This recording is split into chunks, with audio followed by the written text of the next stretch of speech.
Hello students. आज की class में हम नया चैप्टर स्टार्ट करने जा रहे हैं which is biotechnology and its application.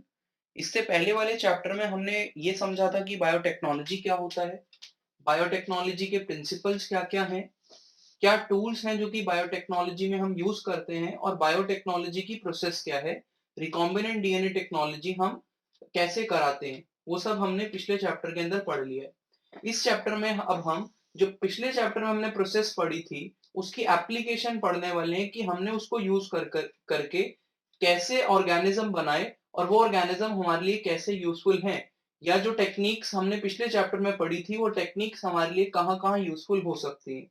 तो चैप्टर का नाम ही है, जैसा कि आपको पता चल रहा है कि बायोटेक्नोलॉजी एंड इट्स एप्लीकेशन, कि बायोटेक्नोलॉजी की एप्लीकेशंस कहाँ-कहाँ पर है वो सब हमें इस चैप्टर के अंदर डिस्कस करनी है। तो सबसे पहले एप्लीकेशंस की अगर बात करें तो किधर हो सकती है बायोटेक्नोलॉजी की एप्लीकेशन, तो डायग्नोसिस एंड थेरेप्यूटिक्स, मतलब बीमारियों का पता लगाने में, उनको डायग्नोस करने में और उनके इलाज के तौर पे कुछ टेक्निक्स हैं बायोलॉजी की जो कि बायोटेक्नोलॉजी की जो कि क्या करेंगी, आपको हेल्प करेंगी। तो बायोटेक्नोलॉजी का वहां पे यूज हो सकता है। जेनेटिकली मॉडिफाइड क्रॉप्स, अब जेनेटिकली मॉडिफाइड क्रॉप्स का मतलब क्या है, मतलब ऐसी क्रॉप्स जिनके जेनेटिक मटेरियल को आपने मॉडिफाई कर दिया है, जिनके जेनेटिक मटेरियल को आपने क्या कर दिया है, चेंज कर दिया है या मॉडिफाई कर दिया है। अब ये क्रॉप्स जो है मॉडिफाई हो चुकी हैं। सिमिलरली ऐसी एक और टर्म आएगी इस चैप्टर के अंदर, जीएमओ, जिसका मतलब होगा जेनेटिकली मॉडिफाइड ऑर्गेनिजम्स। तो सिंपल जेनेटिकली मॉडिफाइड ऑर्गेनिजम्स मतलब ऐसे ऑर्गेनिज्म जिनके जेनेटिक मटेरियल में क्या हो चुकी है, मॉडिफिकेशन। ये क्या हो सकते हैं, ये ऑर्गेनिज्म प्लांट्स हो सकते हैं, ये ऑर्गेनिज्म बैक्टीरिया हो सकता है, ये फंगस हो सकती है, ये एनिमल भी हो सकते हैं। ठीक है, तो वो प्लांट्स, बैक्टीरियाज, फंगस या एनिमल्स जिनके जेनेटिक मटेरियल को मैनिपुलेट कर दिया गया, मैनिपुलेट मतलब चेंज करके मॉडिफाई कर दिया है। और चेंज और मॉडिफाई कैसे किया, किस प्रोसेस का यूज किया होगा, recombinant DNA technology which comes under biotechnology. तो बायोटेक्नोलॉजी का यूज करके आपने जिन ऑर्गेनिजम्स के जीन को मॉडिफाई कर दिया, आप उनको क्या बोलोगे, जेनेटिकली मॉडिफाइड ऑर्गेनिज्म। ये ऑर्गेनिज्म प्लांट भी हो सकते हैं, बैक्टीरिया भी हो सकता है, फंगस भी हो सकता है और एनिमल्स भी हो सकते हैं। तो जेनेटिकली मॉडिफाइड क्रॉप्स मतलब ये वो क्रॉप्स हैं जिनके जीन्स को आपने, जिनके जेनेटिक मटेरियल को आपने मॉडिफाई कर दिया है और अब ये एग्रीकल्चर में हमारे हेल्प करने वाली है। कैसे हेल्प करेगी वो हम देखेंगे आगे।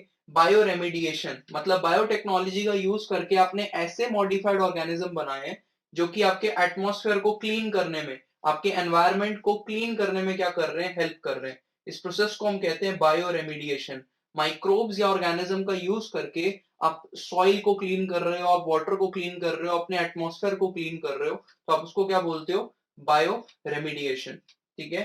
देन फूड प्रोसेसिंग, आपने कुछ ऐसे ऑर्गेनिज्म बनाए हैं जो कि आपकी फूड प्रोडक्शन या फूड प्रोसेसिंग में क्या कर रहे हैं, हेल्प कर रहे हैं। तो फूड प्रोसेसिंग।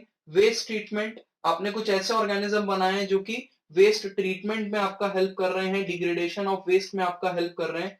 तो वो भी आपका किस में आ सकता है, एप्लीकेशन ऑफ बायोटेक्नोलॉजी में आ सकता है।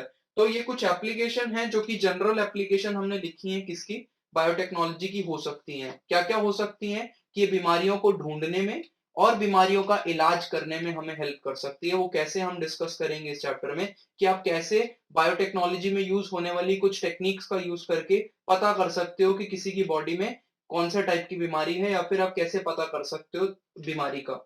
देन थेराप्यूटिक्स मतलब इलाज में कैसे यूज कर सकते हो आप बायोटेक्नोलॉजी का, वो देखेंगे। जेनेटिकली मॉडिफाइड क्रॉप्स क्या होती हैं, वो कैसे हेल्प करती हैं, उनके क्या फीचर्स हैं वो देखेंगे। ठीक है, तो हमें ये डिस्कस करना है आगे। अब अगर बायोटेक्नोलॉजी की बात करें तो बायोटेक्नोलॉजी में कुछ एरियाज ऑफ रिसर्च हैं। तो 3 एरियाज ऑफ रिसर्च हैं बायोटेक्नोलॉजी के अंदर। तो रिसर्च एरिया क्या-क्या हैं बायोटेक्नोलॉजी के, वो भी देख लेते हैं। ये भी एक टॉपिक है कि रिसर्च एरियाज क्या हैं। तो 3 एरिया के रिसर्च रिसर्च एरियाज हो सकते हैं। ध्यान से समझना, और ये बहुत ही ईज़ी है आपके लिए क्योंकि आप पिछला चैप्टर पढ़ के आ चुके हो, तो ये समझना आपके लिए और भी आसान है कि 3 एरिया रिसर्च ऑफ एरिया क्या है। ठीक है? तो सबसे पहला क्या है, provide improved organism usually microbe या फिर प्योर एंजाइम्स, और प्योर एंजाइम। इसका मतलब क्या है कि क्या करो आप, रिकॉम्बिनेंट डीएनए टेक्नोलॉजी करो, आप बायोटेक्नोलॉजी करो और अपना ऑर्गेनिज्म या माइक्रोब बनाओ जो कि क्या दे रहा हो आपको, प्रोटीन या फिर एंजाइम दे रहा हो। तो आप माइक्रोब बनाना या फिर एंजाइम बनाना, मॉडिफाइड माइक्रोब बनाना, इंप्रूव्ड ऑर्गेनिज्म जिसको ये बोल रहे हैं, या फिर एंजाइम बनाना, ये क्या है, सबसे पहला रिसर्च एरिया है किसमें, बायोटेक्नोलॉजी में। अब आपने ऑर्गेनिज्म बना दिया है तो उससे प्रोटीन बनवाने के लिए आपको क्या करना पड़ेगा, ऑप्टिमम कंडीशंस देनी पड़ेगी। तो सेकंड क्या है, creating optimum conditions through engineering for catalyst to act. अब ये जो इंजीनियरिंग है, कौन सी इंजीनियरिंग है, जेनेटिक इंजीनियरिंग, हमने पढ़ा हुआ है पिछले चैप्टर के अंदर। तो creating optimal conditions through genetic engineering for catalyst to act. अब यहाँ पे कैटलिस्ट किसको बोल रहा है, जरा ध्यान से समझना। कैटलिस्ट का मतलब होता है जो कि आपकी प्रोसेस को कराए, ठीक है, जो कि क्या कराएगा, आपकी प्रोसेस को कराएगा, जो कि आपके प्रोडक्ट बनाने में हेल्प करेगा। तो जो प्रोटीन बन रहा है उसको बनाने में कौन हेल्प कर रहा है, ये माइक्रोब या ये जो ऑर्गेनिज्म है वो। तो यहाँ पे कैटलिस्ट ये किसी को नहीं बोल रहा, इस माइक्रोब को या इंप्रूव्ड ऑर्गेनिज्म जो कि आपने बायोटेक्नोलॉजी का यूज करके बनाया है, ये उसको क्या बोल रहा है यहाँ पे, कैटलिस्ट। तो सबसे पहली रिसर्च एरिया क्या है, कैटलिस्ट बनाना। कैटलिस्ट मतलब आपका माइक्रोब बनाना जो कि आपको क्या देगा, एंजाइम देगा, ठीक है।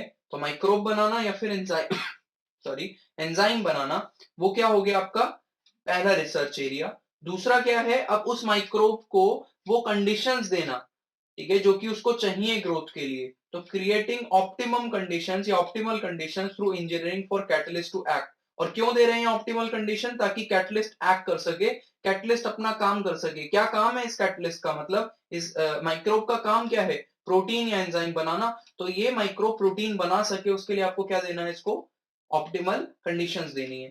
Third, downstream processing. तीसरा एरिया क्या है, डाउनस्ट्रीम प्रोसेसिंग। आपको शायद ये देखकर पता चल चुका होगा कि ये पिछले चैप्टर की ही कहानी है, जो कि यहाँ पे बता रहा है कि 3 रिसर्च एरियाज हैं बायोटेक्नोलॉजी में। सबसे पहला आपका मॉडिफाइड माइक्रोब बनाना, जिसको यहाँ पे इसने क्या बोला, इंप्रूव्ड ऑर्गेनिज्म या कैटलिस्ट जिसको बोला।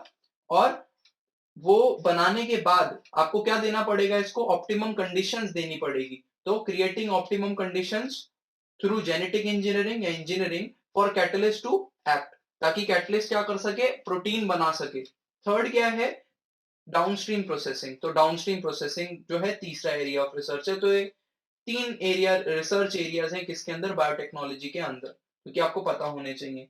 अब इसके बाद हम देख लेते हैं कि हमें चैप्टर में पढ़ना क्या है। एक बार कंपाइल कर लेते हैं चैप्टर को, क्योंकि हमने बेसिक देख लिया है, ठीक है। This was just the introduction of chapter, कि इंट्रोडक्शन क्या है चैप्टर की। अब हमें पढ़ना क्या है, एप्लीकेशंस, किन किन एप्लीकेशंस पे हम यहाँ पे गौर देने वाले हैं इस चैप्टर के अंदर, वो देखते हैं। सबसे पहले हम पढ़ेंगे एप्लीकेशंस किधर, एग्रीकल्चर में। हम एप्लीकेशन पढ़ेंगे किसके अंदर, एग्रीकल्चर में, जिसमें हम जीएम क्रॉप्स के बारे में पढ़ेंगे, जेनेटिकली मॉडिफाइड क्रॉप्स के बारे में पढ़ने वाले हैं। सबसे पहला टॉपिक हम अगला यही उठाएंगे, एप्लीकेशन इन एग्रीकल्चर। सेकंड जो हम पढ़ेंगे वो पढ़ेंगे एप्लीकेशन इन मेडिसिन, कि मेडिसिन फील्ड के अंदर किस तरीके से बायोटेक्नोलॉजी हेल्प कर रही है, ठीक है, वो हम पढ़ेंगे सेकंड चैप्टर में। इसमें हम क्या पढ़ेंगे वो भी आपको बता देता हूं, इसके सब टॉपिक जो हम पढ़ने वाले हैं वो हम पढ़ेंगे जेनेटिकली इंजीनियर्ड इंसुलिन। हम इंसुलिन के बारे में पढ़ेंगे कि कैसे इंसुलिन बनाया जाता है बायोटेक्नोलॉजी का यूज करके। हम जो इंसुलिन खरीदते हैं वो जेनेटिकली इंजीनियर्ड इंसुलिन है, अब वो कैसे बनाया गया वो हम देखेंगे, ठीक है। उसके अलावा जो सेकंड हम पढ़ेंगे यहाँ पे वो पढ़ेंगे gene therapy. Gene therapy as the name suggest कि जीन्स को ठीक करना, ठीक है, मतलब अगर किसी की बॉडी में खराब जीन प्रेजेंट है या जीन डिफेक्टेड है, तो हम कैसे उस जीन को रिप्लेस कर सकते हैं या उस जीन को ठीक करने की कोशिश कर सकते हैं, वो हम देखेंगे जीन थेरेपी में। ये भी एक बहुत इंपॉर्टेंट आपकी एप्लीकेशन है किसकी, बायोटेक्नोलॉजी की। तीसरी हम पढ़ेंगे इसके अंदर मॉलिक्यूलर डायग्नोसिस, मॉलिक्यूलर डायग्नोसिस, कि कैसे हम अपनी बॉडी के अंदर मॉलिक्यूल्स को या फिर बीमारियों को डायग्नोस कर सकते हैं, ठीक है।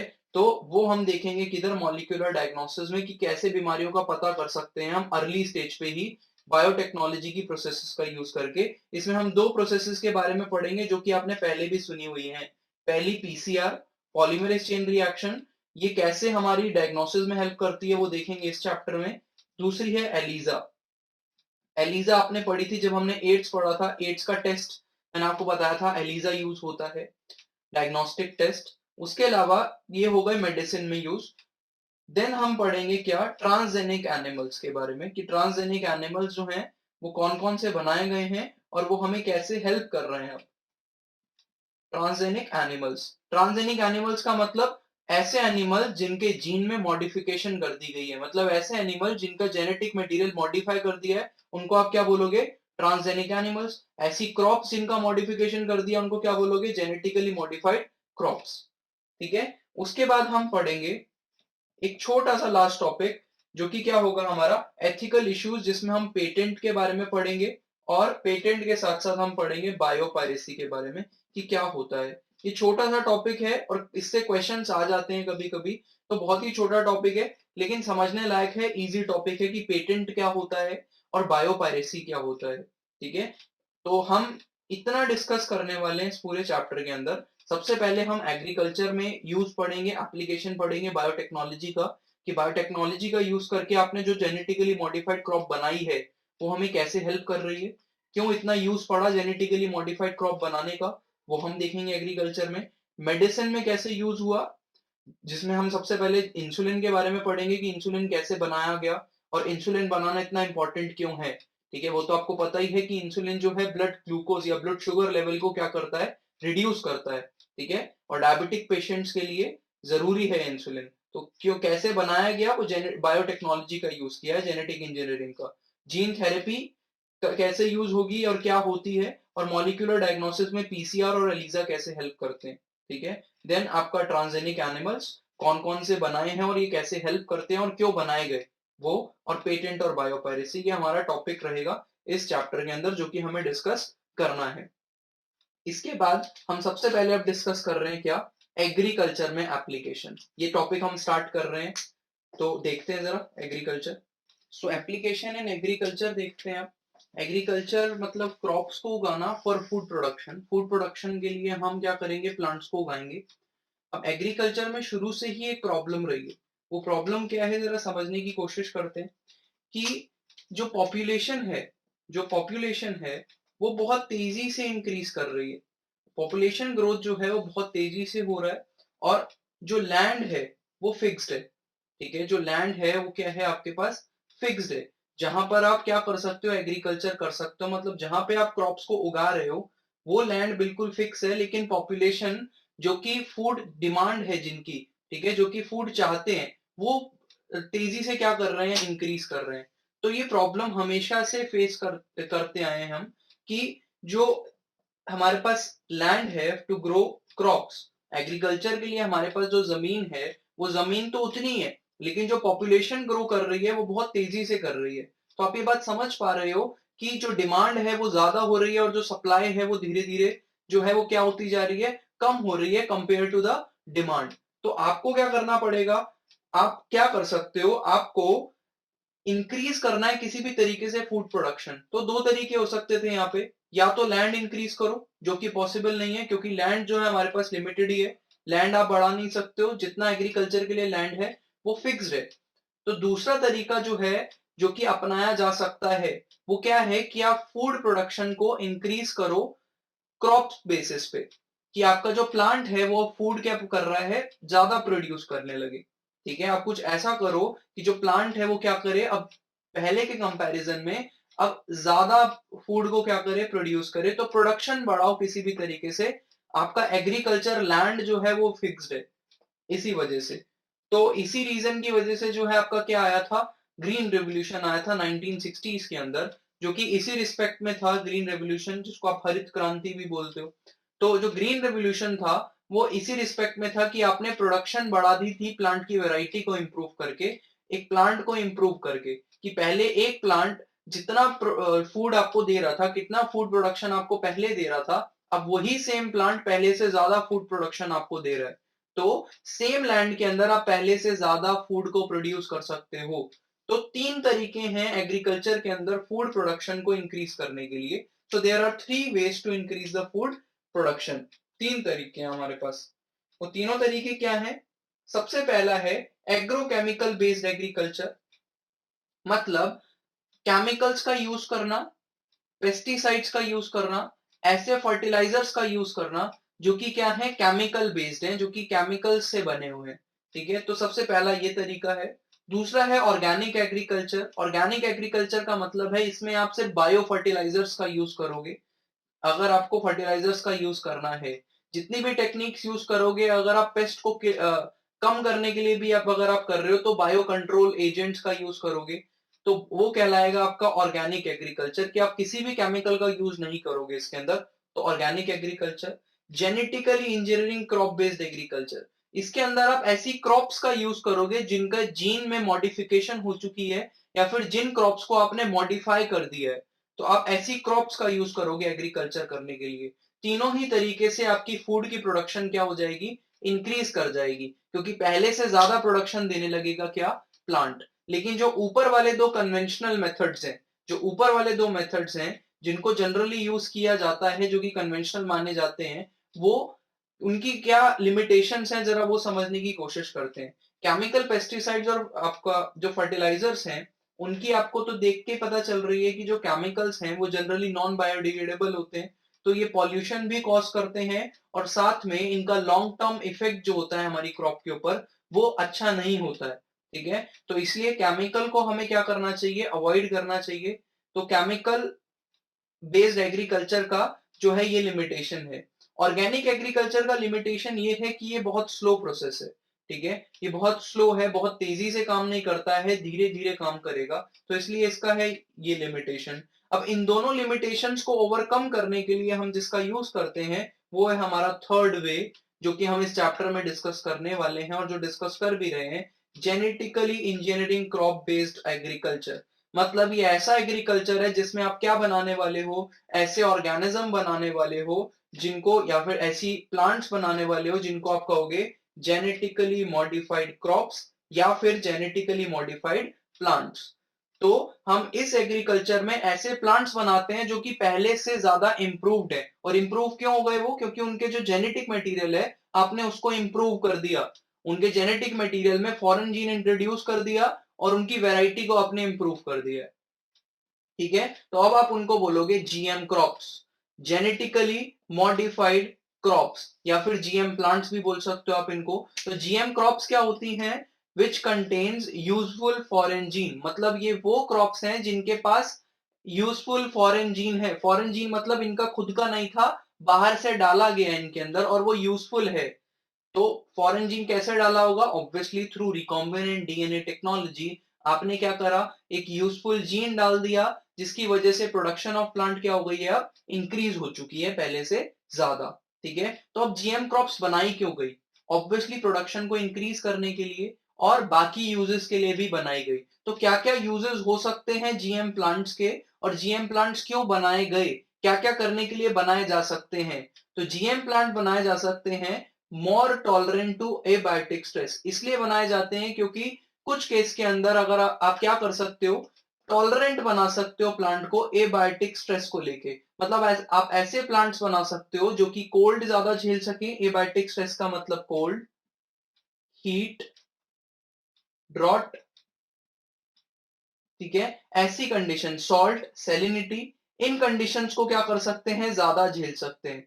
तो जो इनकी अनफेवरेबल कंडीशंस मानी जाती है प्लांट की ग्रोथ के लिए, उन कंडीशंस को ये ज्यादा झेल सकते हैं। तो अपने प्लांट या क्रॉप को ज्यादा टॉलरेंट बना सकते हो आप, और अगर आपने ज्यादा टॉलरेंट बना लिया तो ऑब्वियस सी बात है कि आपके प्लांट की प्रोडक्शन भी क्या हो जाएगी, इंक्रीज हो जाएगी, क्योंकि एनवायरमेंटल कंडीशन अगर थोड़ी टफ भी आएगी तो प्लांट झेल लेगा उसको और आपको फूड प्रोडक्शन अच्छी देगा।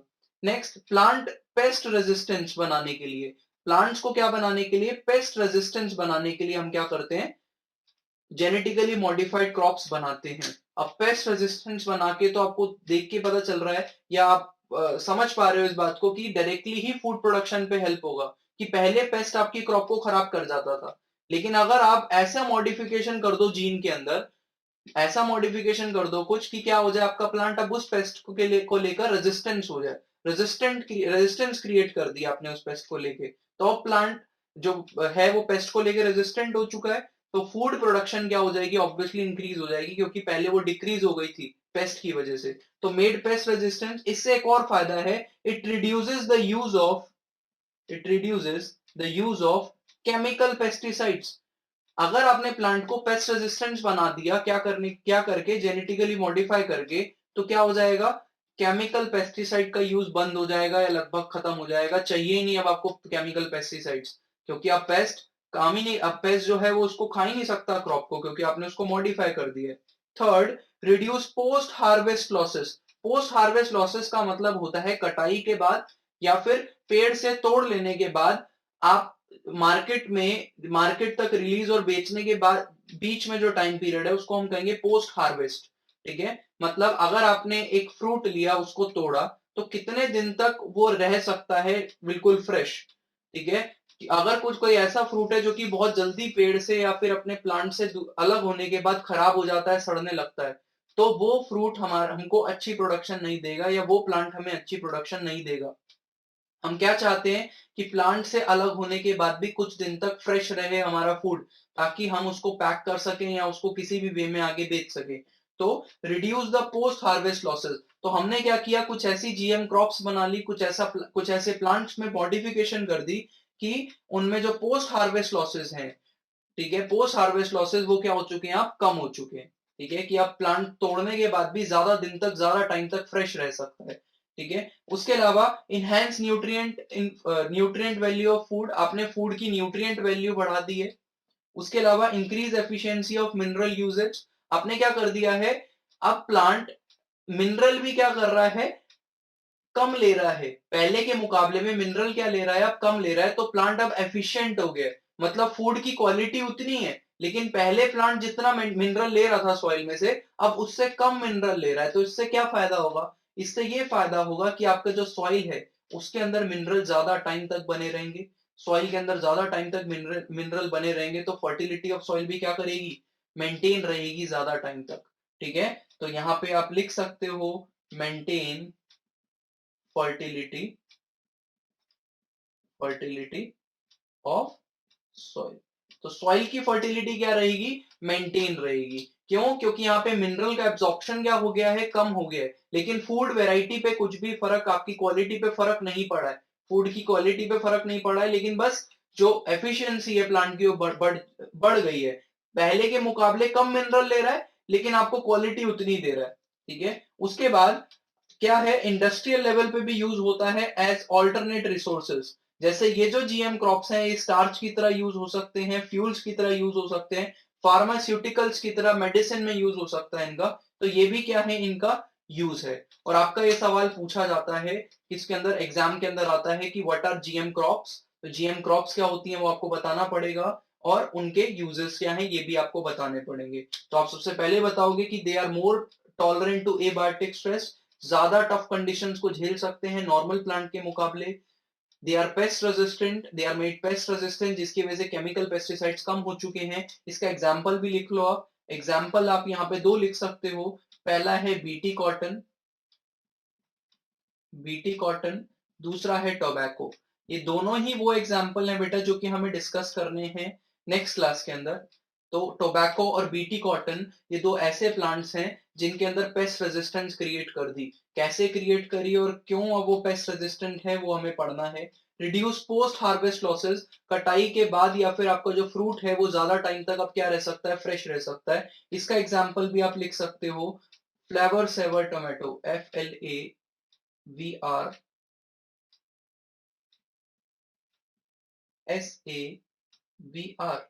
ठीक है, टोमेटो। ठीक है, ये वो वैरायटी है टोमेटो की जो कि पहले वाली वैरायटी से ज्यादा टाइम तक फ्रेश रह सकती है। तो ये वाली वैरायटी रख के फार्मर खुश है। क्यों खुश है, क्योंकि अब ये ज्यादा टाइम तक फ्रेश रहेगी तो ज्यादा टाइम मिलेगा इसको बेचने के लिए, लॉस कम होगा, कि आपके पास ऐसा नहीं होने वाला कि गोदाम में पड़े पड़े ही, स्टोरेज में पड़े पड़े ही आपके फ्रूट्स खराब हो गए, अब वो किसी काम के नहीं रहे।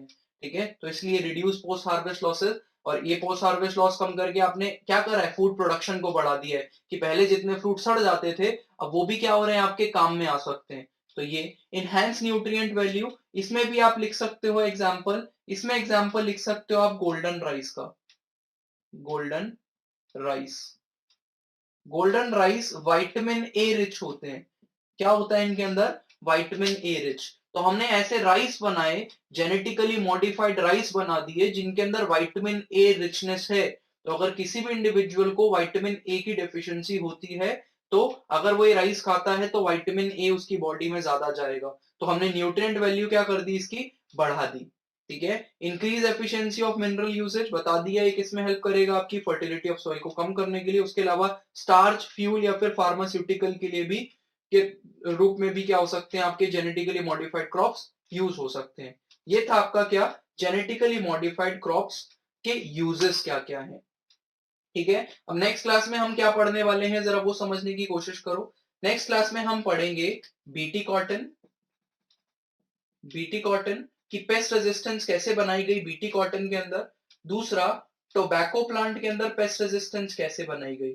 ये और बाकी हम छोटे छोटे एग्जाम्पल जैसे गोल्डन राइस, फ्लेवर सेवर, ये छोटे छोटे एग्जाम्पल्स और पढ़ेंगे एक दो। और हमारा ये जो एग्रीकल्चर वाला टॉपिक है, एप्लीकेशन इन एग्रीकल्चर, वो हम खत्म कर देंगे। ठीक है, तो आज की क्लास में हमने इंट्रोडक्शन देखी कि बायोटेक्नोलॉजी एंड इट्स एप्लीकेशंस की, और एप्लीकेशन ऑफ एग्रीकल्चर टॉपिक हमने स्टार्ट किया है। ठीक है, और नेक्स्ट क्लास में हम इतना पढ़ने वाले हैं, इसके नोट्स बना लेना। मिलते हैं नेक्स्ट क्लास में। Thank you so much.